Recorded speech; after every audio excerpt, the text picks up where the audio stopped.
बंधुगण आज आमे जानिबा पणा संक्रांतिर दुर्लभ उपाय जहा करिबा द्वारा आपणकर धन लाभ निश्चिंत हेबा।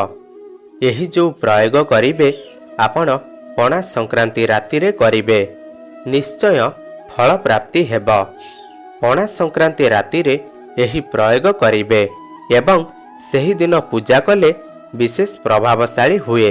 एही उपाय करिबा द्वारा आपण प्राप्त कालरु स्नान करी श्वेत वस्त्र धारण करंतु। गोटे चौकी उपरे धला वस्त्र माने नुआ वस्त्र बिछाई सही वस्त्र उपरे कुंकुम द्वारा एक वर्गाकार चित्र अंकन करिबे एवं यही वर्गाकार क्षेत्र मध्यरे निजर मनस्कामना संक्षिप्त रे लिखिदेबे।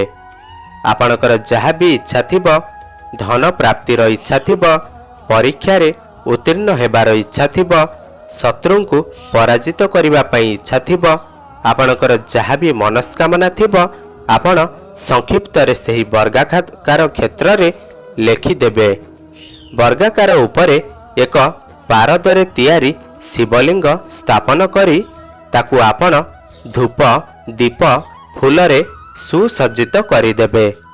लिंग उपरे चंदन एवं धला फूल माने दुदुरा फूल निश्चय चढ़ाइबे। तापरे निजर मनस्कामना प्रभु शिव को जणाई देबे। यही उपाय आपण पणा संक्रांति राति रे करिबे एवं मु गोटे जो मंत्र कहिबी सेही मंत्र को आपण शिवलिंग को पूजा करिबा समय रे आपण एही मंत्र को उच्चारण करिबे।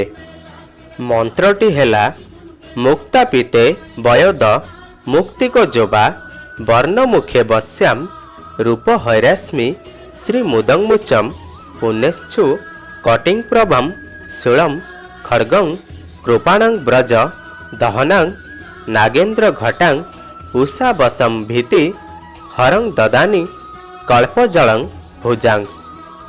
बंधुगण यह एक कठिन मंत्र अटे।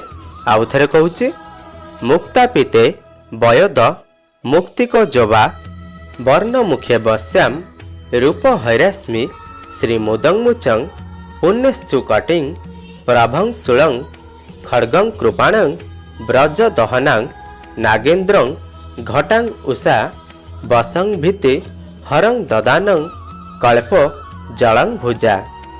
यही मंत्र आपण ध्यान करिबे। ध्यान करी शिवलिंगं को पूजा करिबे। पूजा करी सारिला परे ध्यान मंत्र पाठ परे आपण चंदन एवं पुष्प द्वारा लिंग को पूजा करिबे। एहा परे रुद्राक्ष माला नेबे एवं मु जो एबे मंत्र कहिबी ताकू 21 माला जप करिबे। मंत्रटी हेला ओं सं शिवायं मन वांछितं देहि देहि ओं सं।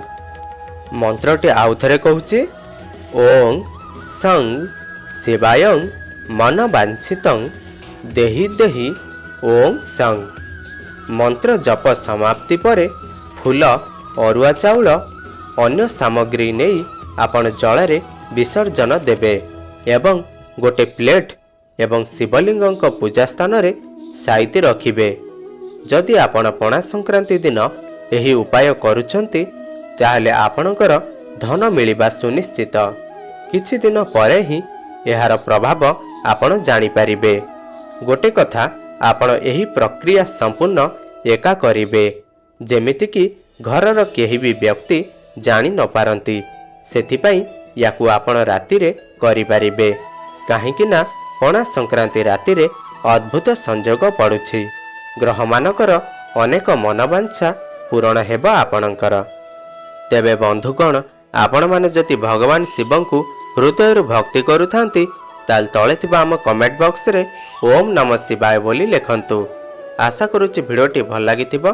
भिडियो भल लागिले लाइक करंतु, अन्य मानक सह शेयर करंतु एवं आम चैनल को सब्सक्राइब करंतु।